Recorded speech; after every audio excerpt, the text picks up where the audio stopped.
this question at source code. I apologize if it's a repeat, but I haven't asked your partner in crime. I start with fun questions. Right. What's your go-to karaoke song? Wonderwall. Ooh. Wonderwall. Or Sympathy for the Devil. I think... You did Wonderwall. I did Wonderwall, yeah. We sang karaoke. We sang karaoke together, and it was Wonderwall. Yeah, we're both big karaoke singers. Yeah, but he's good. I suck. No, That's the you problem. don't. Oh my gosh. No, you don't. And the other fun question is, what's the last video game you've played? I love that you think these are fun questions. Oh my God! Well, Video are, can here's the thing. Oh, Angry Birds. Is that a video game? Angry Birds. That counts. Yeah. Okay. Yeah, Angry Birds. Sorry, what's my favorite video game? No. What's the last video game you played? Oh, Space Invaders. Okay. I have all the classics. I have space.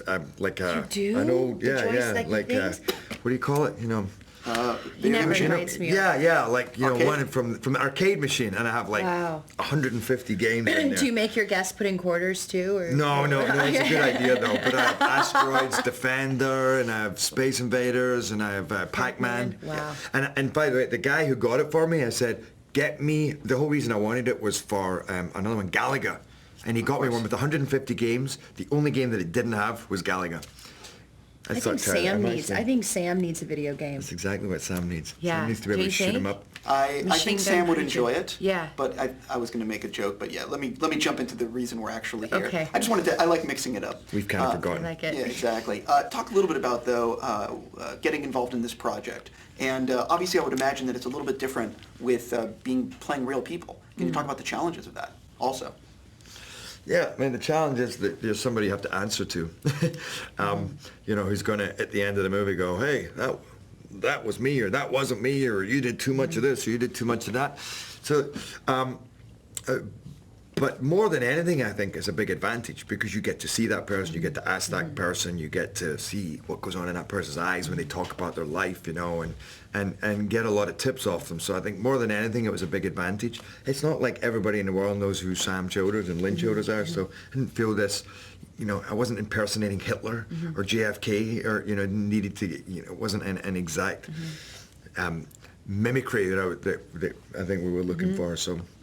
Yeah, exactly. I mean, I think as well for Lynn, you know, having the opportunity to sit down with her and really kind of understand who she is than just the way she's written on the paper, on the page. You know, she's a lot more.